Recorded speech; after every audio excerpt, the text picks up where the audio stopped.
There are tons of different ways to analyze this beautiful game.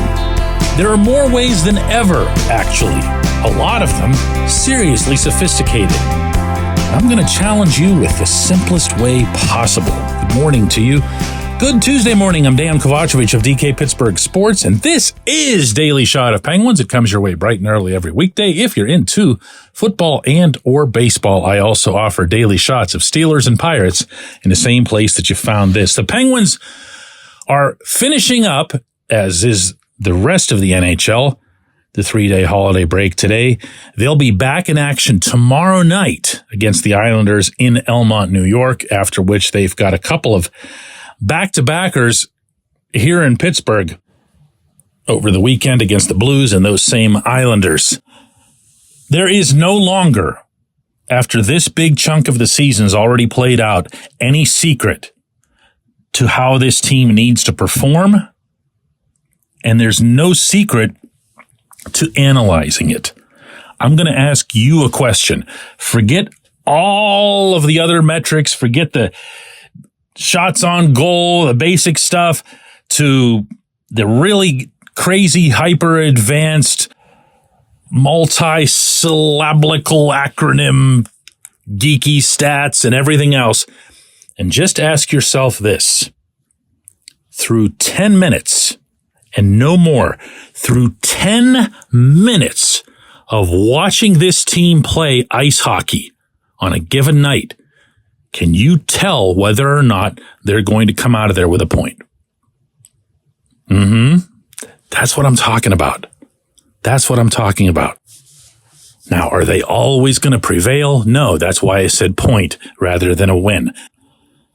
Does that mean they won't come through with it later on in the game, the way they did the other night in Ottawa, where they stunk for 40 and looked unbelievably awesome for the final 20 and change?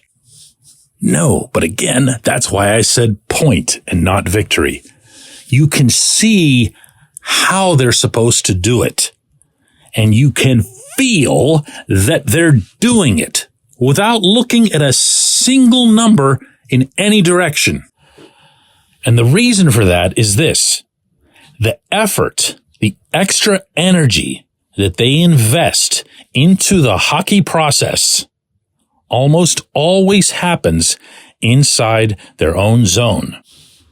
They'll be diving and sliding and shoving people around and getting under their sticks and getting in their faces, and keeping them out of the box, cleaning up the rebounds, cleaning up occasionally even the bodies from the front of the net, making the one simple smart play to bank the puck off the window to get it out of the zone and then reset. They do all of these things, and they do them right from the drop of the puck, and you never have to wonder whether or not they've arrived with sufficient focus.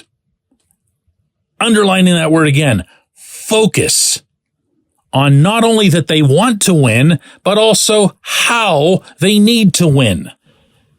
Why am I leaving the offense out of this when very clearly when the Penguins are at their best, they're also forechecking and making smart plays inside the offensive zone and everything else? Because to me, the offense follows the defense with this group. If they're applying that on the back end, you'd better believe, given their natural tendencies, that they're going to do it on the front end. Think of it this way. If they're going to defend on the back end, like, say, Marcus Pettersson, then they're going to attack on the front end like, say, Sidney Crosby. The latter part for most of these guys, but especially the top sixers, comes naturally. They don't even have to think about it. They don't have to sit there on the bench and say, man, I'm going to give it all I have to try to score a goal on this next shift. They were born doing that. That's the fun part. So when you've seen this, as I'm going to keep poking you here, whether it's been, let's say, that game in Los Angeles a few weeks ago where Magnus Hellberg was starting, and the Penguins, of course, most of them can't know what they're going to get out of Hellberg. They can say all the nice things that they want, but a lot of them were in LA last year when the Kings absolutely annihilated them. You might recall that 6-0. Farce, really. It should have been way worse than 6-0. So they're seeing an opponent that they respect. Perfect storm. They're on the road. They're seeing younger guys who can fly all over the rink. They're seeing just enough older guys who they admire, Andre Kopitar, Drew Doughty, etc. And they go, whoa, we really need to defend. And then they do it. And you see it again for the first 5-10 minutes. And you say, wow, they're in this. And then they stay in it because they keep with the same approach. You saw it already just this season against the Avalanche, against the Golden Knights, against some of the better teams in hockey. So where am I headed here? Because you're going to see something tomorrow night over the first 5-10 minutes where you're going to go, this doesn't look like that, because it won't look like that, because they're going to be looking across the rink at the Islanders, a team that they've always seen as being either their equals or their inferiors, even though the Islanders tend to win the lion's share of the matchups that matter between these franchises. But they're not going to see a team that scares them offensively. I mean, you can say, hey, Matt Barzal's a really nice player, but you're not going to be scared of the Islanders. So what you'll get is a whole lot more of what you saw the first two periods in Ottawa. And you're going to go, wow, seriously, can't this team blah, blah, blah, blah, blah. Now, if the Penguins proceed to just go ahead and beat the Islanders anyway, it'll be something that kind of covers the warts.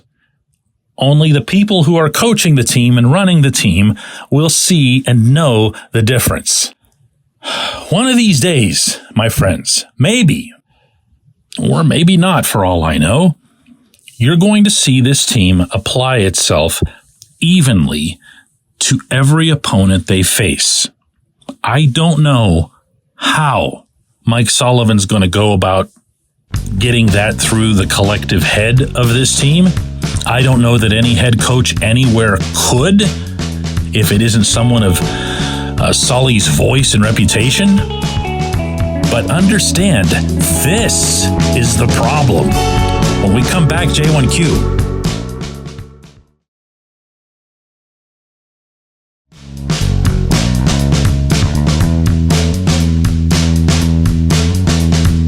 Today's J1Q comes from Matt. It's kind of funny that he seems to be taking the other direction toward addressing what I did in the opening segment. He says, hey, DK, why is it that teams will play the same way historically against the Penguins or vice versa in spite of coaching and personnel changes and even just the passage of time? Over the years, you would think there would be some change, right? It's uncanny how this happens in hockey and maybe more than in any other sport. Matt, I love that you brought this up because I'm really two-faced on this topic at times. I will say to people who say, yeah, we never win in that building, or yeah, we never beat that team, I'll say, Jerry Seinfeld once had a skit in which he described rooting for a sports franchise as rooting for laundry. Because there's people in that laundry, and even when those people change size or whatever, we're still rooting for the same laundry. And that's all it is in most cases. That's all it is that doesn't change. The laundry and the venue. And yet, I can say something like, man, the Flyers will always come at you aggressively with their penalty kill. And you'll know exactly what I'm talking about as a longtime hockey fan, right? You'll see how the Flyers spread their box and go at you. And you'll also recall that the Penguins forever and ever and ever and ever have had trouble with that. It's amazing to me, and I've said this many times, that more of the Penguins' opponents, historically, going back decades, don't attack the Penguins' power play the way the Flyers have over the years. We'll say something similar about how the Bruins always shoot the puck from anywhere. Notice that? How often have either of these teams, the Flyers or Bruins, changed coaches over the years? Doesn't matter. Still the same tendencies. How about all of the grotesque flaws with the franchise in general in Edmonton? They never seem to change, do they? They never seem to recognize that, my goodness, if only they got themselves a handful, even a couple of really good defensive players, they'd be just fine. No, the Oilers just keep going and searching for new toys to add to the toys they already have. The list is close to endless on this count. And if you're waiting for me to offer any kind of explanation or rationale for this, I don't have it. I just don't. Maybe it's that, let's say, for example, a team like the Flyers, even when they'll occasionally lose their way, as they did, oddly enough, under Ron Hextall, who was part of those tougher Flyers teams, they always find a way to boomerang back, meaning back to the same types of personalities. So when they were looking for a new front office figurehead this past winter, who do they go and get? Well, Keith Jones, of course. Because Keith Jones is a Flyer. He's always been a Flyer. Even when he played for other teams, he was a Flyer. And it was funny, I try to think of exceptions to what we're talking about here, and they are so rare. So rare. In the Penguins' own history, I can only think of when Kevin Constantine came along as head coach in the post-Mario Part 1 era. And he tried to turn them into just this defensive monster. And it only held up for a couple of years. And then by the time he was being hung in effigy in his own locker room, that was the end of that. And the Penguins went back to being who they've always been.